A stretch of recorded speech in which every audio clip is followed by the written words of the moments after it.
Diyos lagi ang panalo sa alat ng pananampalataya, sa liwanag ng Kaniyang galak.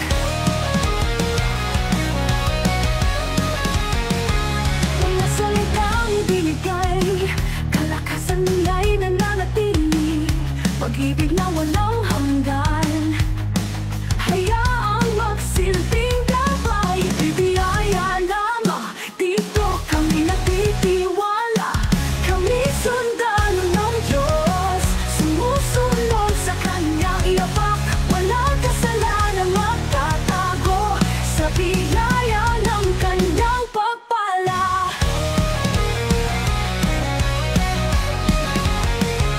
Lumakad sa dilim ng mundo, bitbit ang krus niyang binubuo, pag-asa sa bawat sandali, liwanag niya'y aming hari.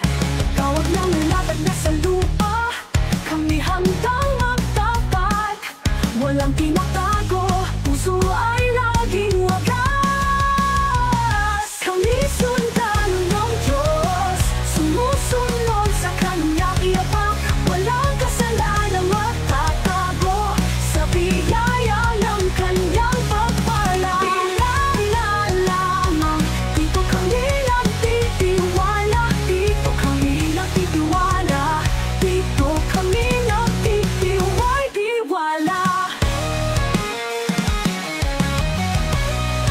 Uway tiwala.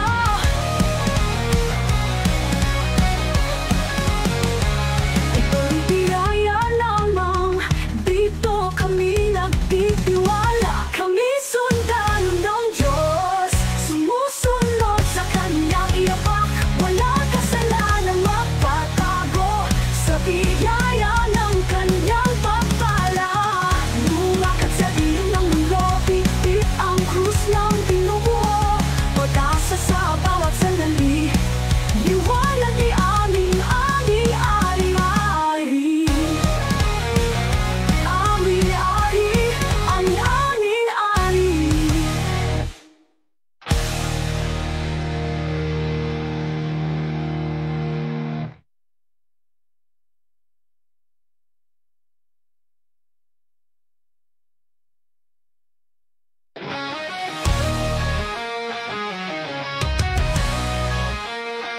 Mabango tayong mga sundalo, sa ngalan ng Diyos lagi ang panalo, sa alat ng pananampalataya, sa liwanag ng Kaniyang galak.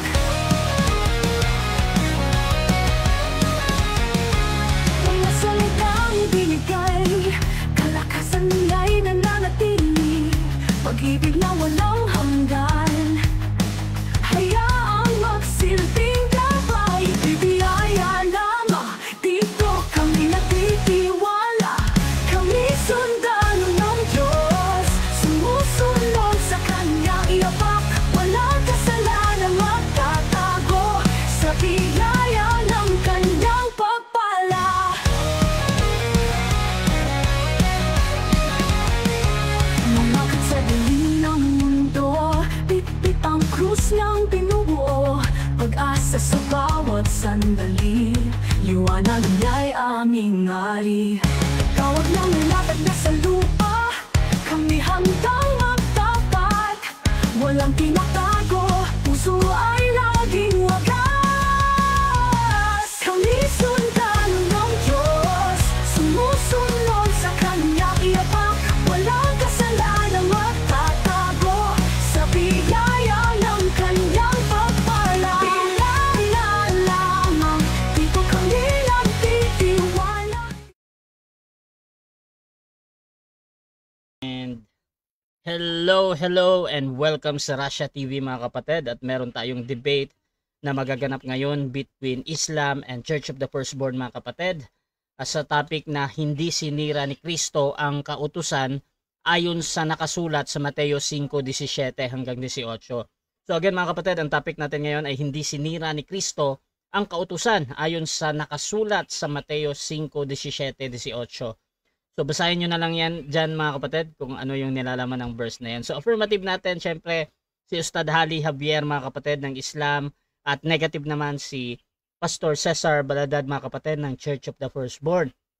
Sa ating setup ng debate, meron tayong 10 minutes na presentation, 7 minutes sa pagtatanong, 10 minutes sa rebuttal, 7 minutes sa ating second cross, at meron tayong 5 minute na final conclusion. Mauuna si negative, mahuhuli si affirmative. So since marami tayong binago sa ating rules, gusto kong basahin yung buong rule ng Russia TV. Konting ano lang naman ito, nerf sa ating rules, no. So rule number 1 natin, ang lahat ng sagot ay kailangan sagutin ng 20 seconds maximum. Kung titigil ang sumasagot ng at least 5 seconds, magsasabi na ako ng next question. Ngunit kung meron siyang hinahanap, tuloy pa din hanggang maubos ang 20 seconds. Rule number 2, close-ended question. Kung close-ended ang question or categorical, kailangan sumagot sa pagpipilian muna bago magpaliwanag ng 20 seconds. Ang unang lalabas sa inyong bibig ay yung categorical at pwedeng sabihin ng moderator ang kanyang sagot to satisfy yung nagtatanong. So kung meron tayong tanong na yes or no, or tama or mali, or pula or puti, so pili mo na, mga kapatid, bago tayo magpaliwanag ng 20 segundo. Rule number 3, 10 seconds explanation rule. Kung hindi niya sasagutin ang tanong or wala doon ang sagot niya sa pagpipilian, meron siyang pagkakataong magpaliwanag ng 10 segundo at yan na yung pinakasagot niya sa tanong. So walang objection sa panahong ito, mga kapatid. So tumawag lang ng moderator kung gustong gamitin ang karapatan na ito. So 10 seconds yan. Rule number 4, sagutin ang tanong na naaayon sa tanong. So kung meron tayong tanong na sino, probably magbibigay kayo ng pangalan. Kung ang tanong ay saan mababasa, so we expect, mga kapatid, na magbibigay kayo ng talata. Ngunit ang mga sagot na wala ay tinatanggap pa rin na valid answer. Rule number 5, limit sa first stand. Sa first stand, doon lang dapat magtanong sa inilatag ng katunggali, at during first cross examination, pag sinabi o nabanggit ng sumasagot na hindi ko pa nilatag yan o mga ganitong kahulugan, ay automatic next question ko yan. At sa rebuttal, doon na pwedeng itanong ang lahat, either nilatag or hindi inilatag. Rule number 6, parusa sa 2 warning. Ang debater na makakatanggap ng 2 warning sa akin ay may disiplina yan. So minus 1 minute sa time niya. Rule number 7, objection at clarification limit. So bawat scenario ng objection, isang beses lamang maaaring magpaliwanag. Sa objection lang at hindi susundan ng sunod-sunod na objection, at isang clarification lang then every question, at no objection during final conclusion. Rule number 8, no insult about physical appearance. Hindi ko pinapahintulutang magbanggit ng pandalait physical gaya ng hugis ng mukha, laki ng katawan, o kulay ng balat, mga kapatid, at kung ano man. Hindi ko din papayagang mabanggit yung mga pagmumura na alam natin. Ngunit ang mga salitang gaya ng demonyo, kulto, sinungaling, at iba pa ay maaaring gamitin. Rule number 9, no challenge question. Ito yung mga tanong na kung mabasa ko or paano kung mabasa ko, talo ka na. So hindi ko papayagang may tanong yan kahit pa sumang-ayon yung kabilang panig. Rule number 10, para sa sensitive question, pinapahintulutan kong magtanong kayo ng mga sensitibong paksa.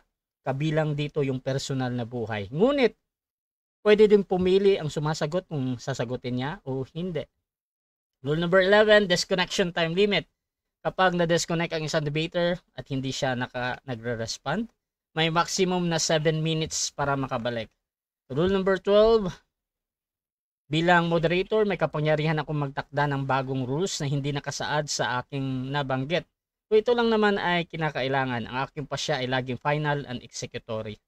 Rule number 13, bilang tagapamagitan, ako'y nagsisilbing tagapangasiwa lamang ng debate na ito at hindi responsible sa anumang pananaw, paniniwala o pahayag ng mga debater.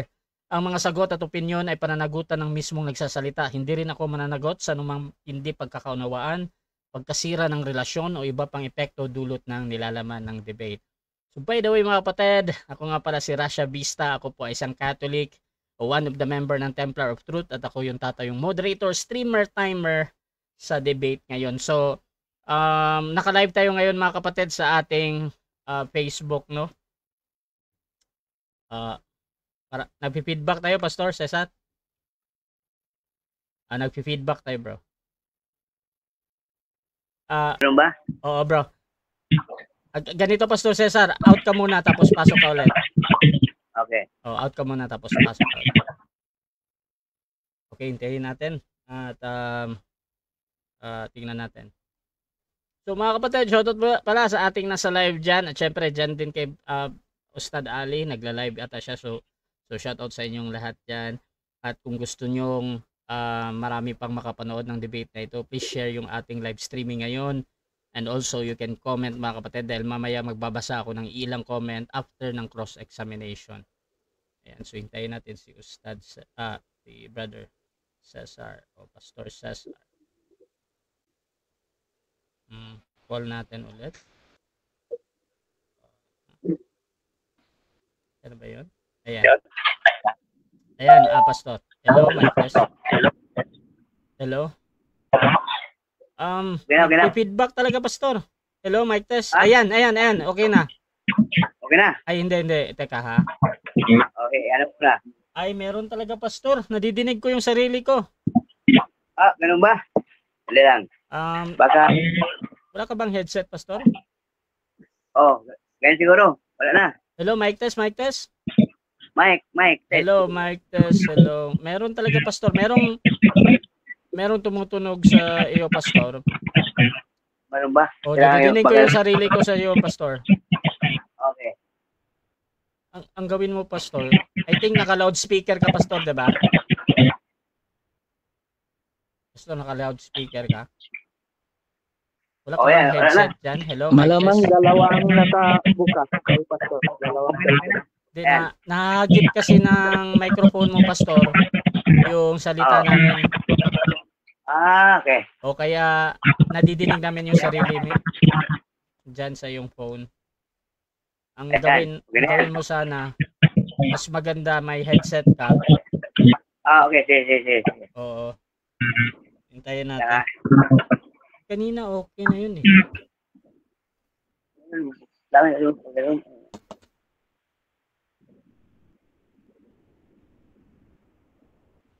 Baka magulo lang yung signal ni Pastor kasi magulo yung aral niya.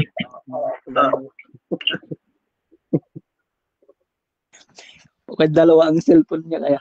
Ayan, siguro. Hello, mic test. Ayan, okay na, Pastor. Okay na, di ba? Okay na. So, ganito, Pastor. Sumasang-ayon ka ba sa lahat ng patakaran na aking nabanggit kanina? Oo. Okay. At sumasang-ayon din ba ang ating negative? Affirmative pala. Brother Ali, sumasang-ayon ka? Affirmative, yes. At sumasang-ayon din ang ating negative na? Okay. So, before natin simulan ng ating debate, syempre gusto ko muna kayong magpakilala sa ating audience at konting history, bakit ito nagawa, itong paksa na ito, anong dahilan, at syempre kung paano ito tinanggap ng ating negative. So, unahin natin magpakilala. Affirmative, pakilala ka, kapatid. Alhamdulillah, sallallahu alaihi wasallam, mabarak ala Sayyidina wa Habibna Muhammad. Assalamualaikum, gandang gabi. Ganda kayong lahat dyan. Brother Rasha TV. At saka followers. At ganun din sa Brother Alfred. Si Pastor Cesar as usual ay lagi nating nakakaututang dilay ka. So, sa tansya na binago-bago nila yung turo, kaya naibigay yung topic na hindi binago ni Jesus. Nasa Matthew 5:17 to 18. Yun po ang topic, mga kapatid. At yun lang yung ating maibibigay na history. Baka mamaya mayroon ibigay si Pastor din. So, Brother Ali, as usual, kilala ng mga kababayan. Thank you, Brother Rasha. Okay. So, yan yung ating affirmative. Dako naman tayo sa tututol. Pastor, pakilala ka. Okay, magandang gabi sa lahat. At ating pong simulan ngayon ng debate na dapat noong linggo pa pero okay lang. Ngayon po ay ating pong matutunghayan kung ano ba talaga yung kautusan na nakasulat dun sa Matthew 5:17, no? Na hindi sinira ni Kristo. Kaya ito po yung ating debate ngayon na ating alamin ang katotohanan.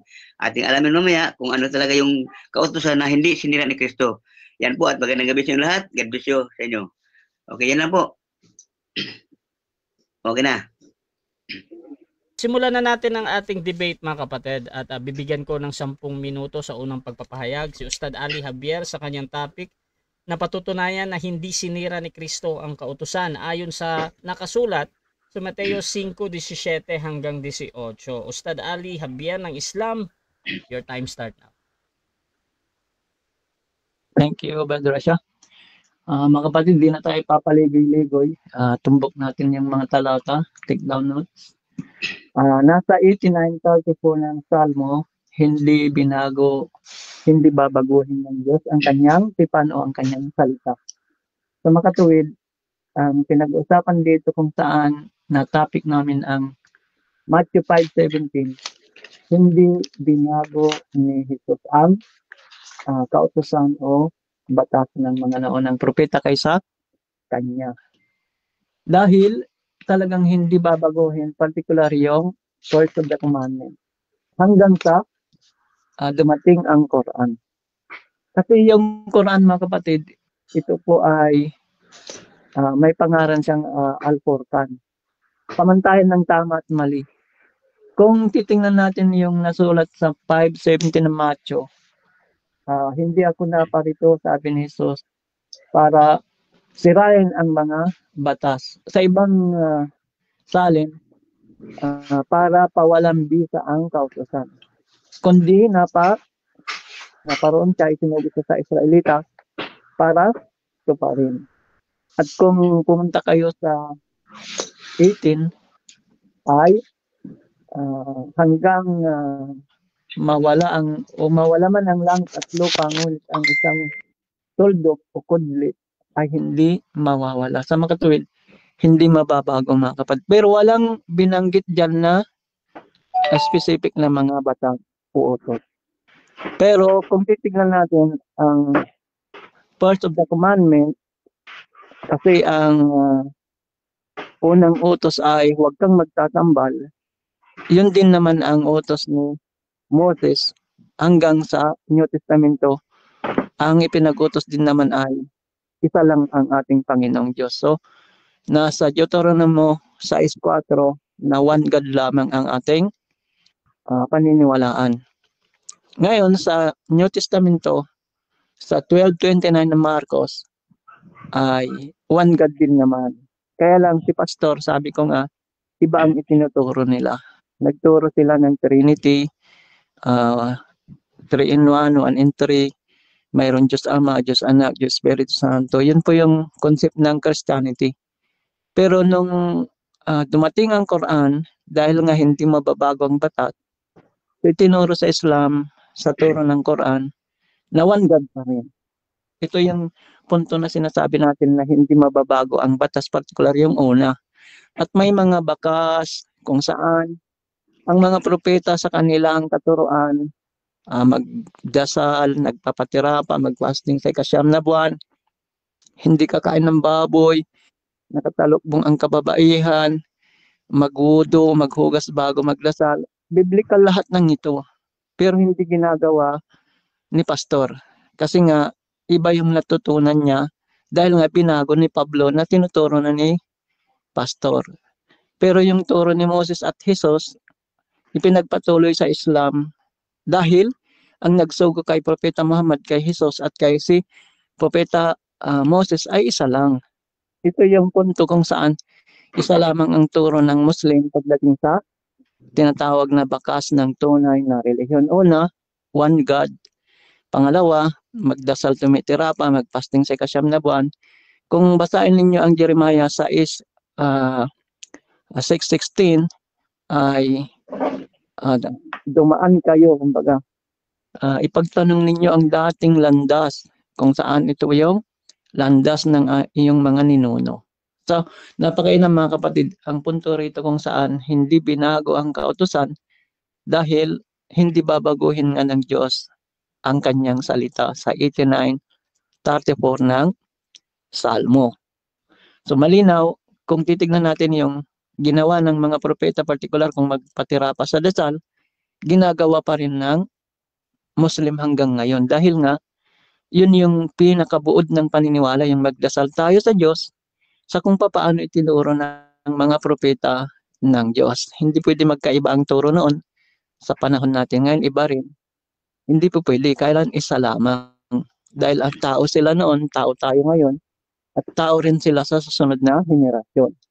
Yun ang punto na hindi sinira ni Jesus ang utos ng Diyos sa mga naunang propeta sa Matthew 5:17, katulad ng topic natin.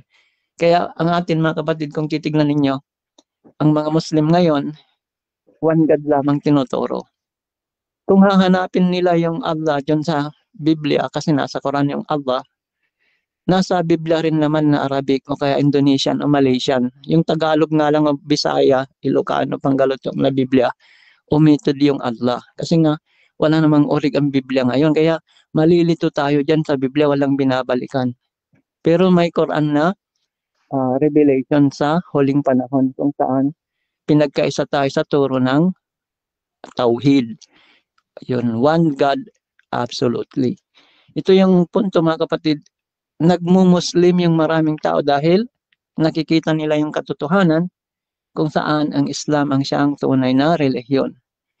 Pagsunod o pagsuko, pagtalima sa kalooban ng Diyos. Nasa 385 ng Quran, ang sino man hindi umakap sa Islam ay walang kaligtasan sa kabilang buhay. Ganito kalinaw mga kapatid. Kung nabalitaan ninyo yung isang na trending na si Commander Sator, nag-Muslim na, pero madaming negatibo, marami rin naman positibo. Dahil ang gabay ay gabay mula sa Diyos. So lahat umabot sa atin yung mensahe. Ang punto lamang dito, pagpalain si Brother Rasha na namamagitan sa mga nagdidebate spiritually. Kasi kaliwat kanan araw-araw kung saan umabot ang mensahe sa mga tao. Umabot sa atin ang Christianity, pinaabot din natin sa kanilang Islam. Pagdating sa kabilang buhay, wala tayong sisisin dahil nandun yung ating desisyon sa mga ginagawa natin ngayon. Inshallah, ang habol natin ay kaligtasan ng kabilang buhay. Kaya itong ating topic ay para sa lahat ng nakikinig, hindi lamang para sa amin ni Pastor. Inshallah, maraming thank you, Brother Rasha. Hanggang dito na lang muna. Thank you very much. So John, nagtatapos mga kapatid ang unang pahayag ng ating affirmative. Ustad Ali Javier ng Islam. Siyempre, dako tayo sa unang pagtatanong ng ating negative. Pastor Cesar Baladad ng Church of the Firstborn. 7 minutes. Your time start now. Okay, unang tanong. Anong kautusan ang tinutukoy na hindi sinira ni Kristo? Anong kautusan? Yung bang 10 utos na nakasulat sa panahon ni Moises? Yes or no? Wala pastor na susulat na utos doon. Kung basahin yung 5:17 ng Matthew. Pero reality, kung anong mga utos, particular yung mahalaga, huwag kang magtatambal. So one God, unang-una pastor, ang ating kikilalanin at sasambahin. Thank you. Okay. Binanggit mo rito tungkol sa pag-aayono. Tanong, yung mga pag-aayono, yun ba inuutos din ng Diyos? Kay Jesus na ituro sa mga tao na yung pag-aayono, nakasulat ba sa Biblia na inutos ng Diyos? Yes or no? No, pero nagpasting si Jesus. Ngayon, nagpasting yung mga Muslim sa ikasyam na buwan na nandyan sa Biblia nyo sa Jeremiah 36:9, pero wala sa inyong gumagawa ng fasting sa ikasyam na buwan katulad ng ginagawa ng unang panahon. Kasi naligaw kayo. So may Islam na nagpatuloy ngayon dahil ito yung tamang relihiyon. Next question. Thank you. Okay. Binanggit mo dito yung tungkol sa panalangin. Okay. Yung mga panalangin na binanggit mo dito na hindi sinira ni Jesus, ano bang panalangin ang utos ni Jesus dito? Ayon sa kanyang kapanahonan, tungkol sa panalangin, ano ang kanyang utos sa mga alagad niya? Mayroon ba tayong batayan din sa Biblia na yung sinasabi mo na hindi niya sinira? Ano ba yung utos tungkol sa panalangin? Sa Matthew 5:17, Pastor, walang specify na panalangin. Pero ginawa na ni Moses, ni Jesus, Abraham, David, Solomon, Aaron. Nagpatira pa sila kung magdasal. Ginawa rin ni Jesus, Matthew 26:39. Wala sa inyo gumagawa, kaya sinira ninyo. Pero hindi sinira ni Jesus, kaya pinagpatuloy ni Propeta Muhammad. Welcome ka sa Islam, Pastor. Next question. Okay. Yung bang panalangin na sinabi mo dito na nakatira pa, yan ba ay ginagawa ng mga apostol ni Kristo? Yes or no? Wala sa Biblia mo, Pastor, pero dahil ginawa nga ni Jesus, dahil ang ating usapan, hindi sinira ni Jesus. Sa makatuwid, si Jesus ang pundasyon dito, hindi yung mga apostol. Pero sinira ng Pablong sinungaling, kaya nagkakawindang na yung Kristiyano ngayon. Pero may Islam na nasa tamang landas, mga Muslim ang nagpapatuloy dito. Thank you. Next question. Okay. Tungkol sa pag-aayono, ito tanong. Inutos mo ni Kristo, na mag-aayono ang kanyang mga alagad. Nagaya sa yung ginagawa na taon-taon. Yes or no? Walang specific pastor. Wala. Kaya lang, nag-ayono nga sa Kristo. Pero hindi nyo ginagawa yung ikasyam na buwan ng pag-aayono na ginawa doon sa Jeremiah 36:9. Kung hindi sinira ni Jesus ang mga batas noon, kaya nag-ayuno siya, pero wala sa inyo, kaya nga naligaw kayo na Kristiyano. Pero ang Muslim ang ipapatuloy kasi Muslim nga ang mga naunang tao, particular kay Jesus. Thank you, Pastor. Next question. Okay. Sige, sinugo ng Diyos dito sa mundo, sa sanlibutan. Ano ang layunin? Bakit siya sinugo ng Diyos dito sa sanlibutan? Ano ang layunin ng Diyos? Para ipangaral ang mensahe ng Tauhid, Pastor. Kaya isinugo siya sa 12 tribo ng Israel lamang sa 15:24 na Matthew. Good for Israelites lamang. So, binilinlin niya yung mga disciples na huwag pupunta sa Samaritano at sa Hintil, punta lamang sila sa 12 tribo ng Israel sa Matthew 10:5-6. So good for Israel si Jesus, not for the entire the world. Thank you. Okay. Next question. Yung bang sinabi mo na kautusan dito na binanggit, yun ba ay kautusan na yun sa Exodo 20 na yung mga binanggit na kautusan, yun ba yung hindi sinira ni Kristo? Yes or no? Kung walang nakasulat na specific sa Matthew 5:17, pero mga ginawa ng naunang propeta, ibig sabihin, Pastor, hindi dapat nasira ang mayan, dapat ginagawa pa rin. Pero hindi nyo nga ginagawa. Kasi nga naligaw kayo for the third time.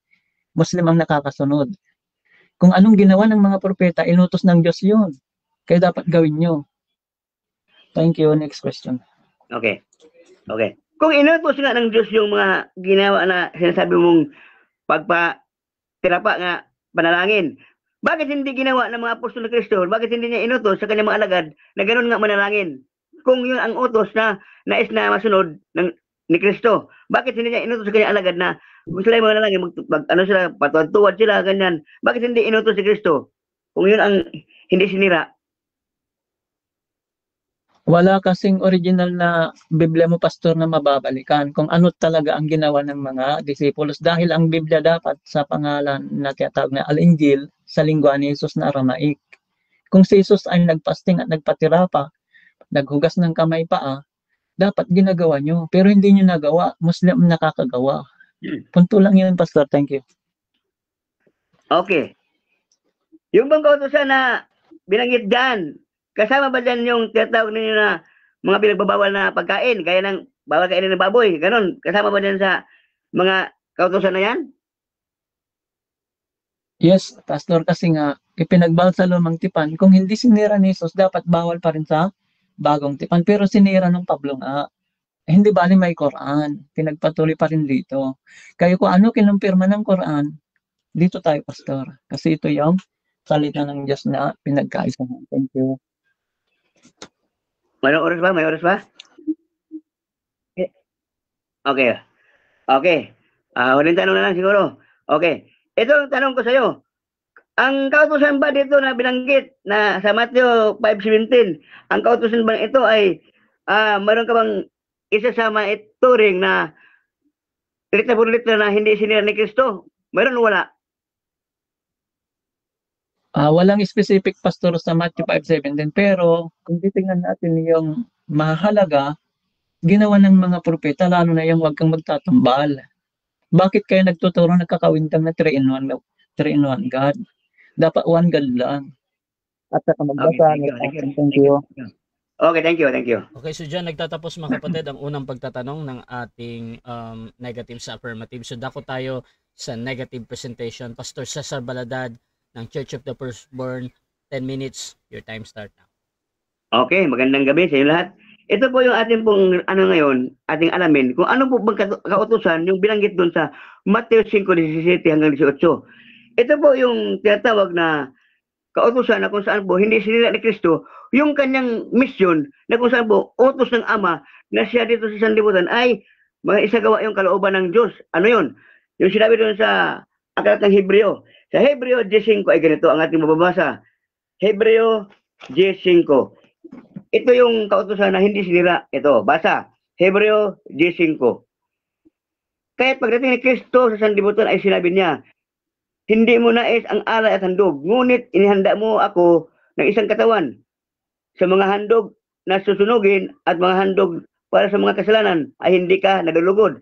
Kaya sinabi ko, narito ako'y dumating upang gawin ang iyong kalooban, O Diyos, sa banumbon ng aklat na nasulat tungkol sa akin. Ito po yung mission na utos ng Diyos na hindi sinira ni Kristo. Yung kanyang sakripisyo. Yun eh, hindi yung kautosan na kay Moises. Bakit po?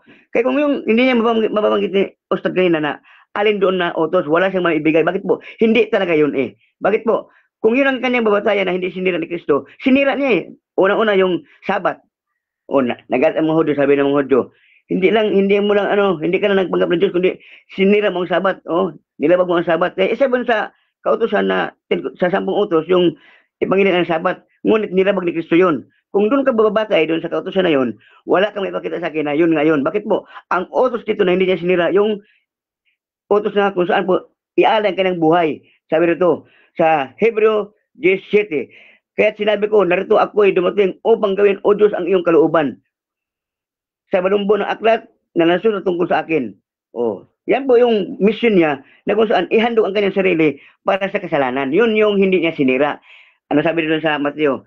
Ama, kung maaari, alis mo sa akin ang sarong ito ng kahirapan. Ngunit hindi ang aking kalooban, kundi ang kalooban mo. Yun yung mga termino na hindi po sinira ni Kristo, yung utos ng Ama tungkol sa kanyang misyon. Na ang kanyang buhay ialay niya para sa kasalanan ng tao. Yan po yung hiwaga doon sa Mateo 5:17 na hindi naunawa ni Ustad. Tinan mo kanina, tanong ko siya, alin sa specific dyan na utos na hindi sinira, wala silang mababasa. Bakit po? Hindi talaga yun ang tinutumbok ni Kristo. Kundi yung kanyang pagkapako sa cross, yung kanyang misyon na kung saan po ang kanyang katawan ihandog upang tubusin tayo sa ating kasalanan. Yan po yung utos sa kung saan hindi niya sinira ang kautusan ng Diyos. Yun yung specific talaga, pinpoint na talagang yun yung kahulugan doon. Mateo 5:17. Ako'y naparito, hindi sirain ng kasultan kundi ganapin. Ginanap niya yun eh. Ano sabi nung siya na namatay na?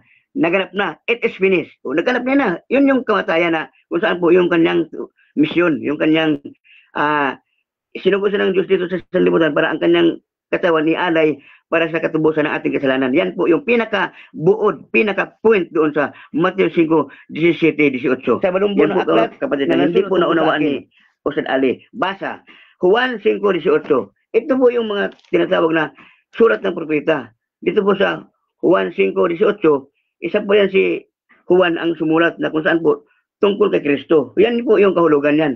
John 5:18. Basa. Ito. Okay. John 5:18. Dahil dito ay lalong pinagsikapan ng mga Hudyo na siya'y patayin, sapagkat hindi lamang nilabag niya ang araw ng Sabat, kundi ginawapan din niyang kanyang sarili na ama ang Diyos at ginawa niyang sarili na kapantay ng Diyos. Yan po yung isa sa nilabag ni Kristo ang kautusan. Kung yung 10 utos ang tinutukoy dyan, nilabag ni Kristo yung kautusan sa Sabat. Diyan pa lang ali. Nilabag na niya na yung isang utos.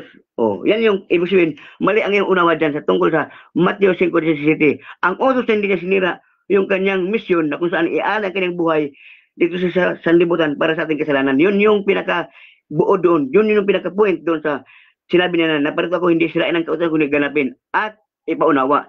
Kaya yan po yung hindi niyo naunawaan ng Muslim. Yan yung ebanghelyo ni Kristo na ipinangaral ni Apostol Pablo, hindi niya sinira.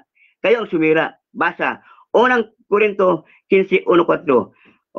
Ang sabi ni Pablo, pakatalasan ninyo nga itong ebanghelyo na aking tinanggap sa Panginoon, na aking pinara sa inyo, na inyo naman tinanggap, na sa ninyong pinanatilihan sa pamamagitan ito, dito sa iyo kung matagal ninyong iingatan ang aral na ipinangaral ko sa inyo. Yun yung ebanghelyo na namatay at muling nabuhay ang ating Panginoon ayon sa kasulatan. Yan po yung totoo doon na misyon. Hindi po yung kautusan na sinira yung sabi mo na tuwad ganyan. Hindi po. Bakit po? Tungkol naman sa panalangin, ang utos ni Kristo ganito.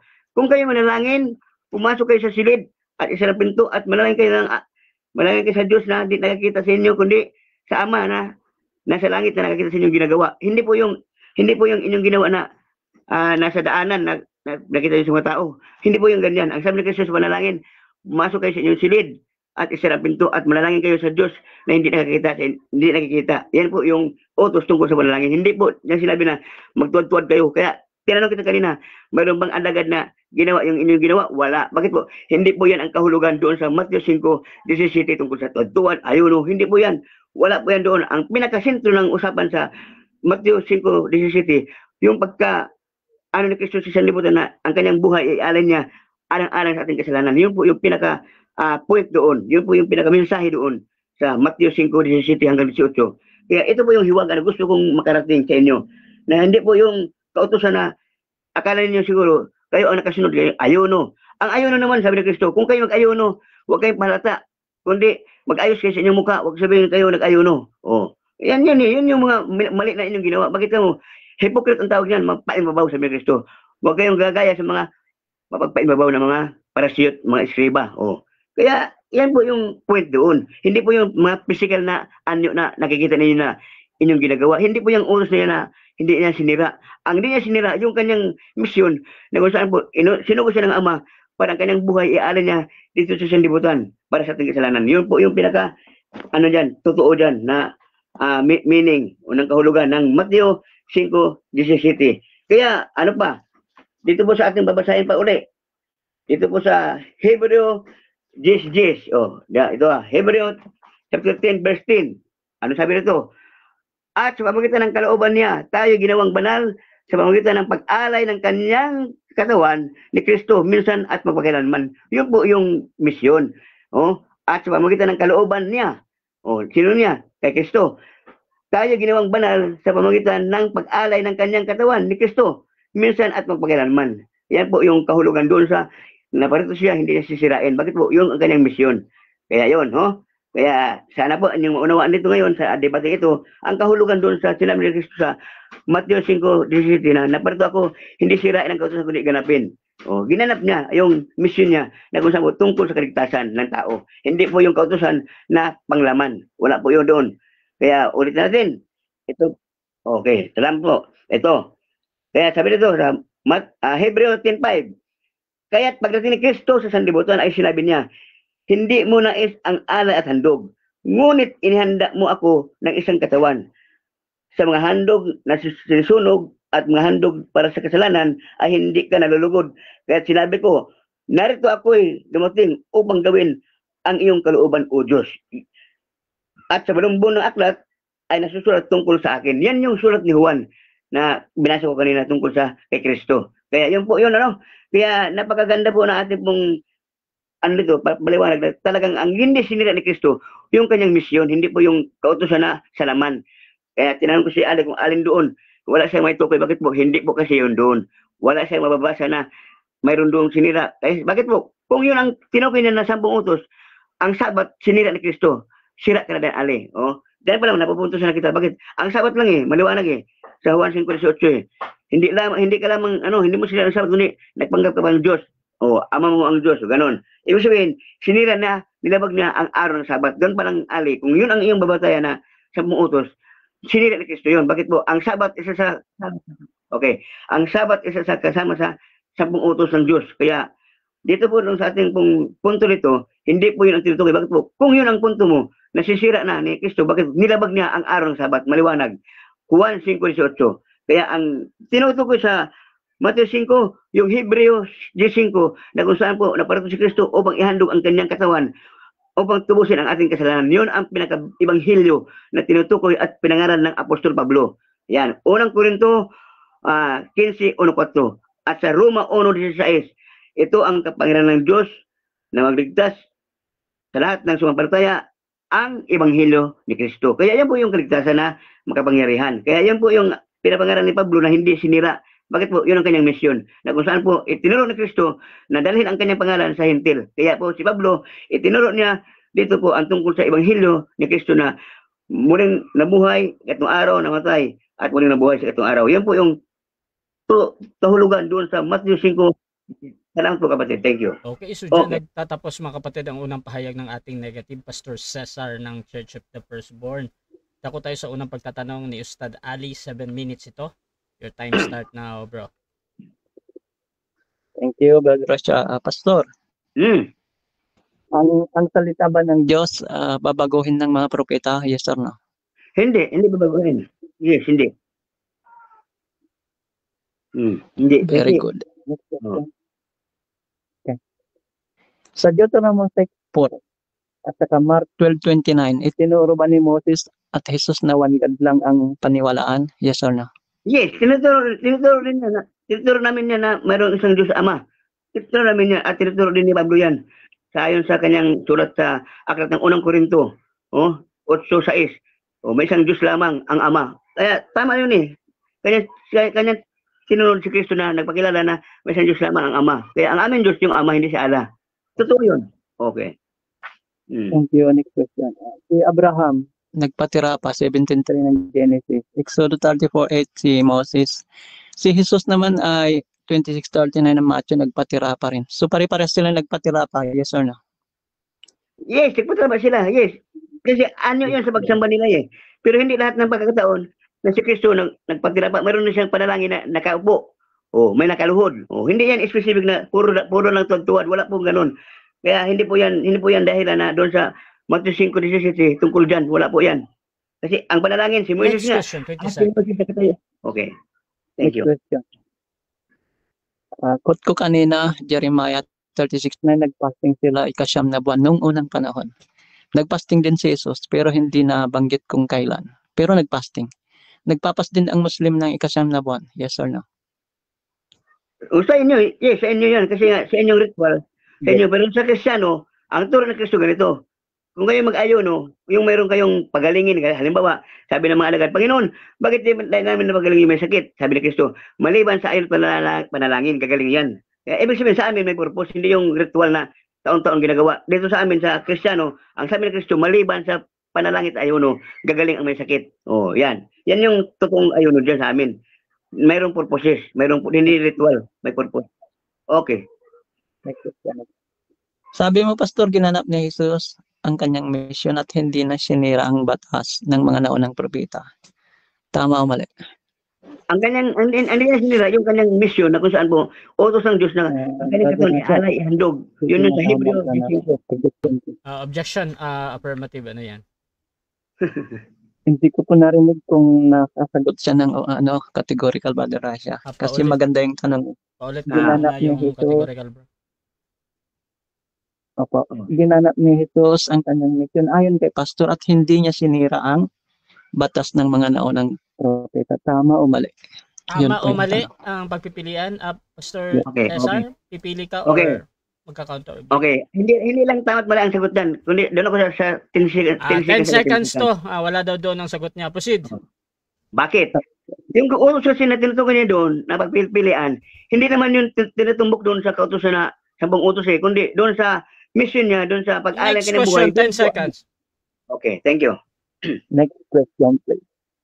Matthew 5:17, hindi ako naparito para sirain ang batas ng mga naunang propeta kundi aking ganapin. Tama o mali? Nakasulat dito, kautusan, hindi yung batas. Kautusan lang kami, hindi batas eh. Kautusan eh. Una, again, Oh. Pastor Oh. Ustad, ano yung objection natin muna? Hindi niya sinasagot yung categorical na Brother Rasha. Paulit nga muna yung categorical. Tapos tingnan natin. Binasa ko kasi Brother Rasha yung Matthew 5:17 tapos nagsabi ako ng yes or no. Dapat magsabi siya doon ng yes o kaya no bago siya magpaliwanag ng Okay, 20 seconds. Paulit mo na yung tanong, bro. Okay. Matthew 5:17, Pastor. Okay. Hindi ako naparito, sabi nito, para sirain ang mga naunang kautosan o mga batas na unang propeta kaysa akin. Naparito ako upang aking ganapin. Tama o mali? Tama o mali daw? Yes, tama yan. Tama. Pero ang gagawin Proceed. niya dyan, tama. Ang gagawin niya ng kautusan, yung utos ng Diyos na isinulat ng propeta. Sino propeta? Si Propeta Juan, Propeta Moises. Yan yung kahulugan nun, yung Matthew 5:17. Hindi yung batas na, sabi mo kanina, batas. Walang batas. Dito walang batas kundi kautusan eh. Walang batas eh.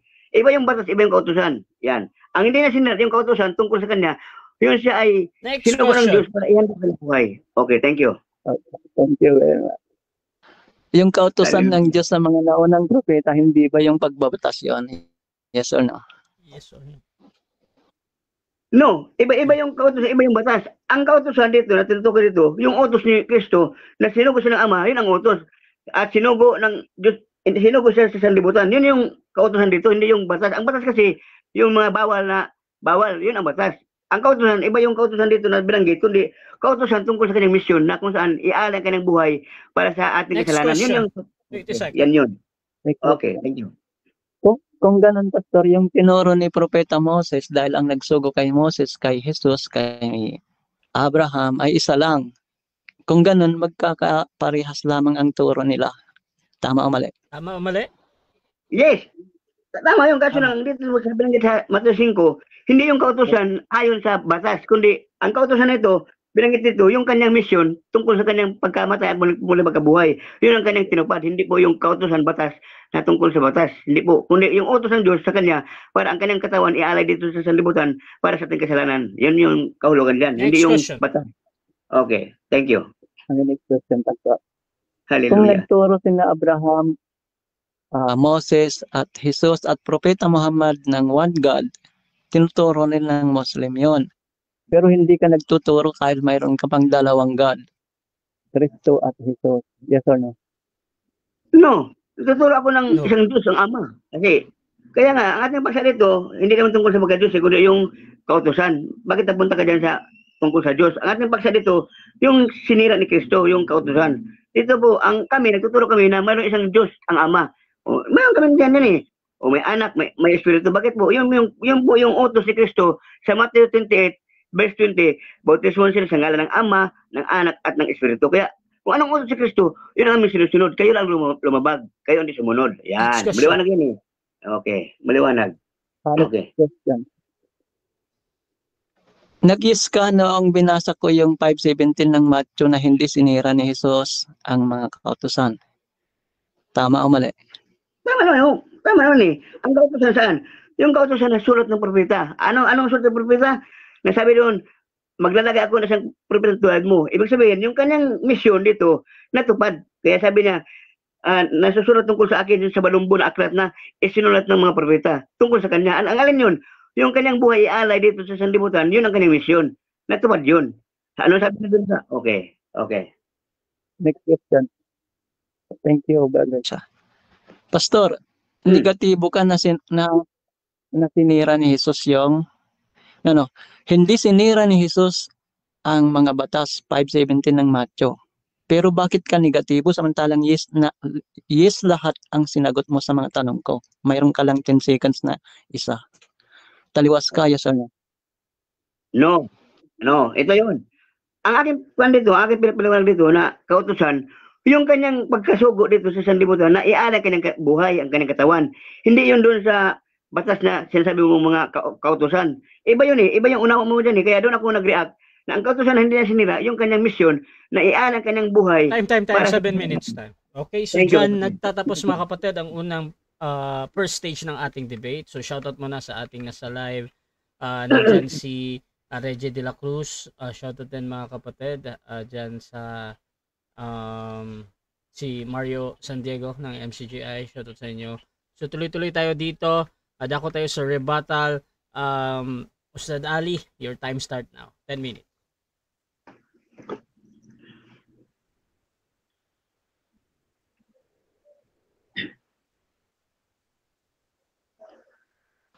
Nakamute pala ka.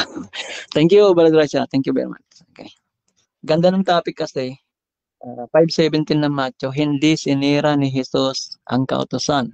O anumang salin basahin ninyo, hindi sinira. Yes or no? Yes naman si Pastor.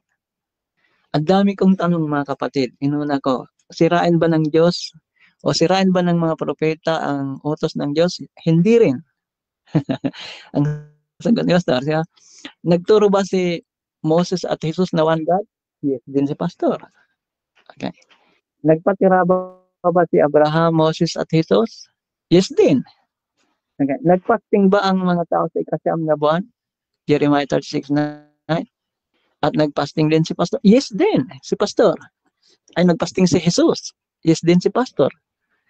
Nakita niyo mga kapatid, Kung laging yes ang sagot ni pastor na hindi nga sinira ni Jesus ang batas, bakit siya negatibo sa ating topic? Nakikita ninyo ngayon, ang nagsugo sa mga naunang propeta ay siya rin nagsugo sa huli.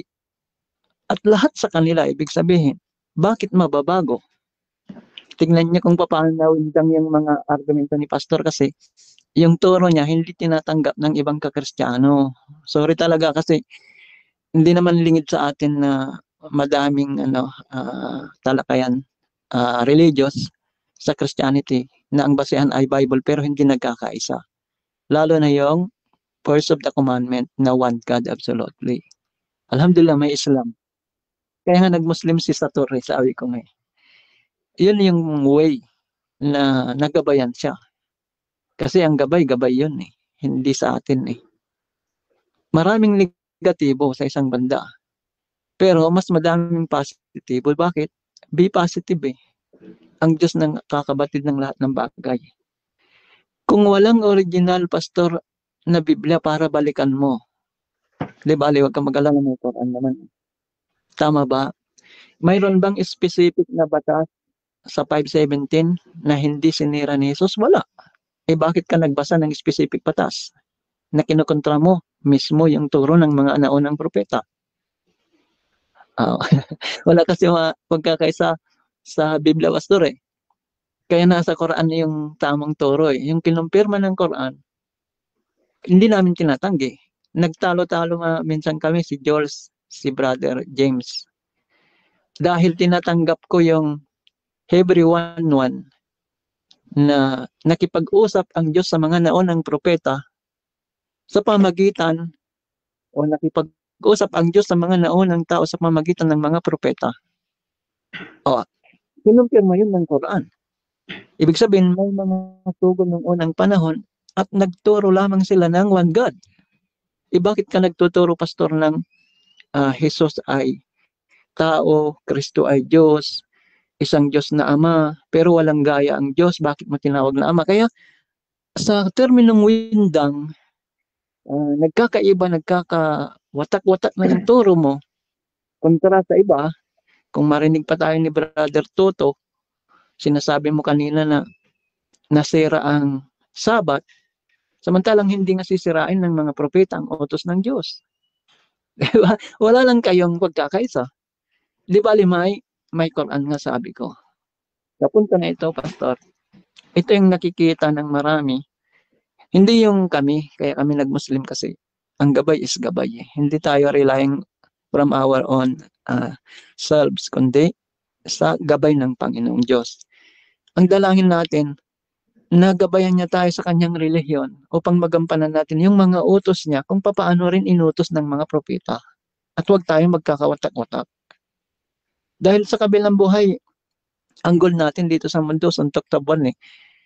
Gusto natin maligtas samantalang buhay na buhay pa tayo ngayon. Di pa natin nakita kabilang buhay, pero gusto natin mapunta sa sinasabing paraiso, ayaw natin yung impyerno. Kung ganun, very simple, pastor. Sundin natin yung kautusan ng mga propeta nang hindi nawawatak. Yung isa lang. Hindi pwede tayo magkakaiba-iba. Walang tututol sa pagkapropeta ni Jesus. Pero yung sambahin mo si Jesus bilang Diyos, tutol kami. Dahil ang tinuro ng mga propeta, sumamba sa Diyos. At si Jesus, sumamba sa Diyos, samantalang ikaw, sumasamba kay Jesus. Pero pinangaturanan mo lang na mayroon kang Diyos. Sino yun? Si Jesus pa rin yung Diyos mo. Kung isa pala ang Diyos na walang gaya, 46:9 ng Isaiah, bakit mo tinatawag na Ama ang Diyos? Stand mo. Diba, pastor? So sa Islam, nilinaw ang lahat ng to. God is incomparable. Walang gaya. Kaya nga, ganun din kami maniwala. Kung anong ginawa ng mga propeta, particular, nagagawa ng mga Muslim yung fasting, yung sala, bawal kumain ng baboy, nakatalubong ang babae, mag-fasting sa ikasyam na buwan. Ang dami pang mga bakas. Bakas, ang bakas is palatandaan. Welcome ka, pastor, sa Islam. Dahil ito ang tunay na relihiyon. Sa 385 ng Quran, wala kang kaligtasan kung hindi ka mag-Muslim. Bigyan mo ako, pastor, ng isang talata sa Biblia mo na kung hindi ako mag-CFB, ano ba yung CFB mo? Christ of the firstborn ba yun? Bigyan mo ako, pastor, ng isang talata sa Biblia mo na kung hindi ako sumama sa relihiyon mo, sa sikta mo, ay hindi ako maligtas. Dahil hindi rin tatanggapin ng kakristyano mo yung sikta mo. Ang gusto nila yung turo lang nila. Kita mo, pastor? Lalo na kung makausap natin yung iglesia o saksi ni Jehovah, lalong mawawatak tayo dahil one God din sa kanila. Pero sa'yo, 3 in 1 o 1 in 3 o sa iba pa, kung ano man mayroon kayo, nakaraan na namin. Nagdaan na kami sa magkakaibang hindi mauunawaan na paliwanag, kaya magkakaiba na ng sikta at kanya-kanya na ang gawaing pagsamba. Hindi na sinusunod ang mga propeta. Yan yung Christianity.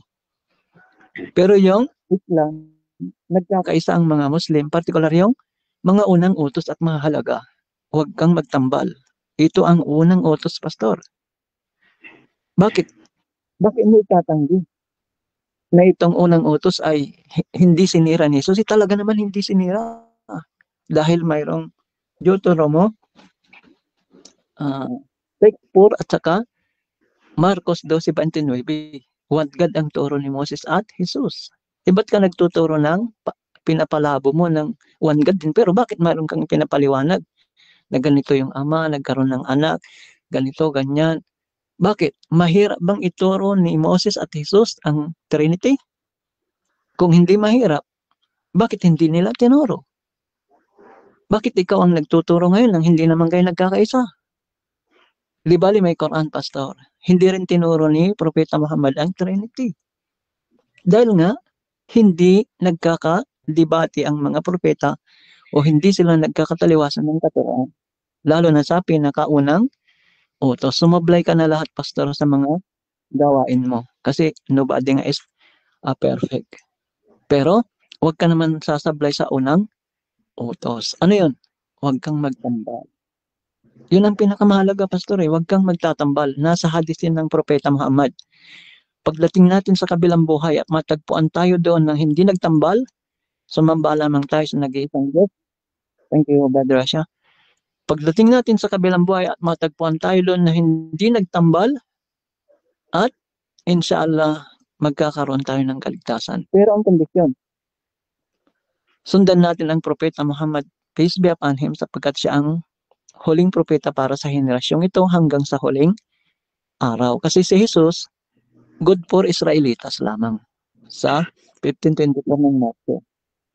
Kaya nga, sa halaga ng maraming naglitang bulang propeta Kristiyanismo ngayon, nandiyan yung Ellen G. White, shout out kay Brother Toto, pero walang pangalan yung propeta niya.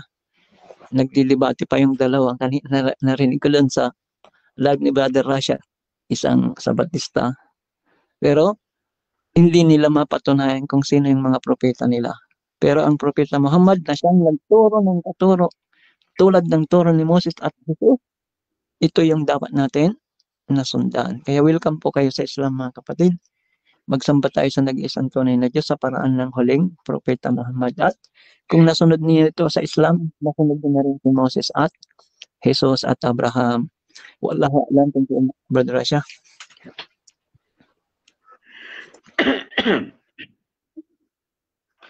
So dyan nagtatapos ang rebuttal ng ating affirmative. Dako tayo sa second clause ng ating negative.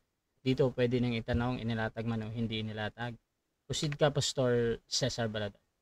Okay. Ito ang unang tanong. Utos ng Diyos ang bautismo. Gaya naman ni Jesus na binautismuhan sa Ilog Jordan. Tanong, sinunod ba ito ng mga Muslim yung bautismo na utos ng Diyos? Yes or no? Hindi, kasi hindi ginawa ng huling propeta, pastor.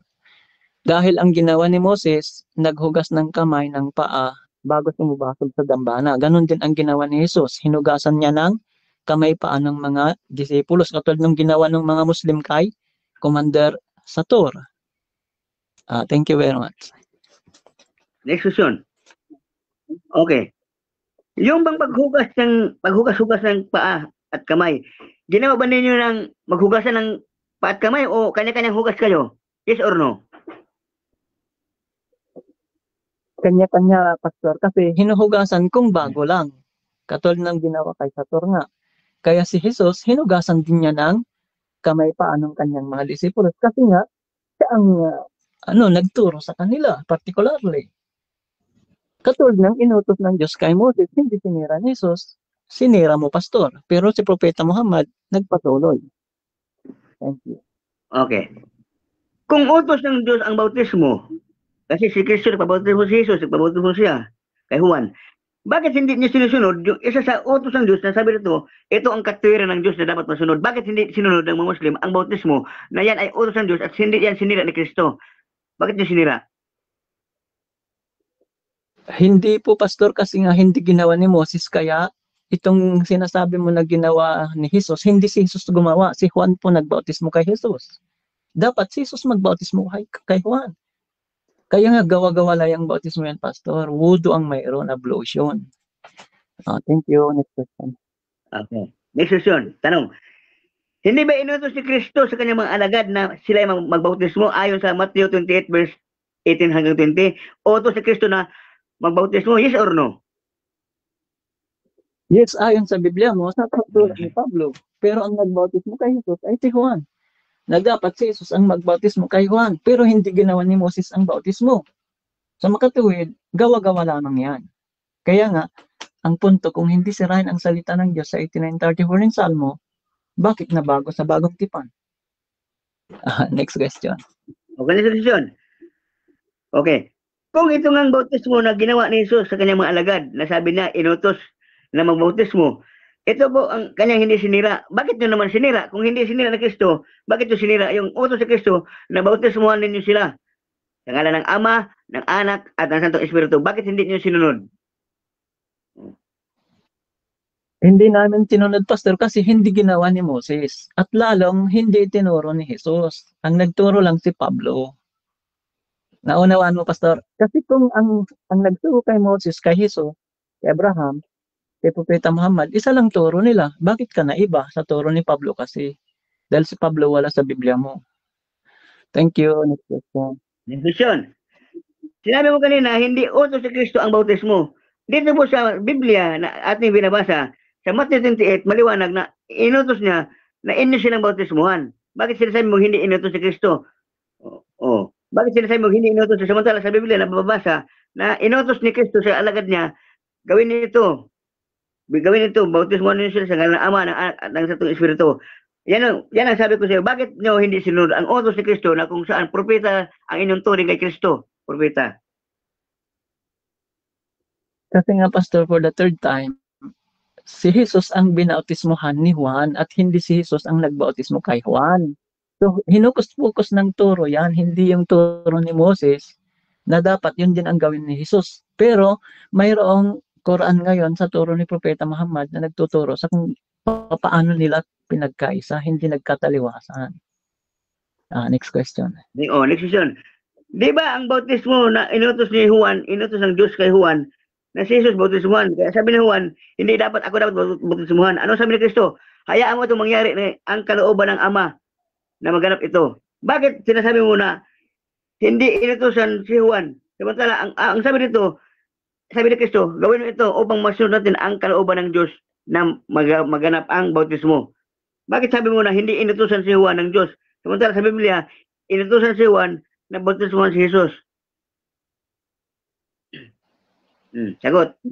Alam mo, pastor, dahil hindi ginawa ni Moses, kaya nga ang topic, hindi sinira ni Jesus. So, paano magpasimuno ng ibang gawain si Jesus kung hindi na sinira yung ginawa ng naunang propeta? Paano namin alam na mali ang bautismo? Kasi nga may Quran na naglinaw kung ano yung ginawa ni Moses. Naintindihan mo, pastor? Thank you. Next question. Okay. Paano mo masabi si Moises nagtuturo ng bautismo? Ang ating paksa dito, panahon ni Kristo. Nanapunta ka kay Moises. Ang ating paksa dito, ang bautismo isa sa utos ng Diyos kaya ginanap ni Kristo. Ngayon, kung hindi sinira ni Kristo, bakit ito sinira? Yung utos na bautismo na galing sa Diyos. Yan ang tanong ko dyan. Bakit ito sinira? Hindi po nagturo si Moses ng bautismo, pastor. Sa Exodo 40, 31-32, wudu ang kanyang tinuro. At si Jesus nga, hinugasan niya ang mga kamay paan ng disipulos. Wudu rin yun. Bakit kayo nagkakawin doon sa bautismo? Di ba may Quran ka ako? pinagpatuloy dito yung wudu. O di mali kayo dahil nandito ang katuruan. Thank you, Pastor. Next question. Oh, question. Okay. Yung wudu na sinasabi mo, mayroon man talata sa Biblia na yung bang ginawa ninyo ngayon na magsimba muna, maghugas-hugas ng paa kamay bago magsimba. Mayroon bang talata sa Biblia na yan ay ginanap ng mga apostol na bago sila magsimba, maghugas muna ng kamay? Mayroon wala? Mayroon sa lumang tipan pero wala sa bago. Kaya nga pinagpatuloy dito sa Quran upang sa ganun malaman kung alin tama at alin ang mali. So hindi sinira ni Jesus yung pastor. Kaya lang, ang ginawa ng mga apostol ay yung sulat ni Pablo. So iba-iba na, hindi na kayo magkaisa. Thank you. Ano? Saan talata sa Biblia na inutos si Kristo na ang mga alagad pagmudo? 7 minutes time. Okay? Okay, thank you. So, Thank you. Thank you, Brother. Thank you. Diyan nagtatapos Okay. mga kapatid ang second cross ng ating negative sa affirmative. So dako tayo sa rebuttal ng ating negative. Pastor Cesar Baladad, rebuttal 7 minutes bilang negatibo. Your time start now. Ayan atin pong nakita dito na kung saan po, ang mga utos ni Kristo, utos ng Diyos, hindi nila sinunod. Samantala, si Kristo sumunod. Ito po ang mababasa sa Mateo, talatang chapter 3, verse 15. Sabi rito, ngunit sumagot si Jesus at kanyang sinabi, hayaan mo mangyari ito ngayon sapagkat ganito ang nararapat nating gawin upang matupad ang buong katwiran at siya ay sumang-ayon. Yan po yung bautismo kung saan po naganap. Ngayon, sa verse 17, sabi rito, sinabi ng isang tinig mula sa ilang, mula sa langit, narito ang minamahal kong anak na siya kung lubos kinalugdan, pakinggan niyo siya. Ibig sabihin, ang ating pakinggan ngayon, ang turo ni Kristo. Ayan. Kasi yun ang bini ng Ama eh. Sinabi dito, sinabi ng isang tinig mula sa langit, ito ang minamahal kong anak na siya kong kinalugdan, pakinggan niyo siya. Kaya ang aral ngayon dito, ating susundin, alin ba ang aral na inutos ni Kristo sa mga alagad? Okay, una, ang bautismo. Ito yon at yung pangangaral ng Ebanghelyo. Yan ang hindi ginawa ng mga Muslim. Bakit po? Iba yung kanilang pinapangaral eh. Iba dito sa aral ni Kristo na kanilang sinira ang tungkol sa Ebanghelyo. Marcos 16:15-16, sabi ni Kristo, humayo kayo at pangaral ang Ebanghelyo. Ang sumampalataya at nabautismuhan ay maligtas. Ayan, yan yung utos ni Kristo na hindi sinira ng mga apostol at hindi sinira ng mga pastor at mga pari, mga ministro. Tanging nagsisira ang Muslim, hindi sumunod. Ngayon, ang wudu, na sinasabi na dito wudu, taliwas na naman yung kanilang wudu. Ang wudu dito sa Biblia na binanggit ni Kristo upang siyang tularan. Ibig sabihin, example, ano ang wudu? Ano ang paghuhugas? Sabi ko, 1:13, basa. Tinawag ninyo akong guro at Panginoon at tama kayo sapagkat ako nga. Kung ako nga na Panginoon at guro ay naghuhugas ng inyong mga paa, kayo man ay dapat ding maghugasan ng paa sa isa't isa. One-on-one eh. Hindi individual. Diyan pala mali ka naman, Ustad. Ha? Kaya wag dagdagan, wag babawasan. Baka mabuka kang sinungaling. Kasi nikudit eh. Sabi dito sa Mateo 5, nikudit man, wag babawasan. Ikaw, buong kautusan inalis nyo eh. No? Dito po, napakaliwanag.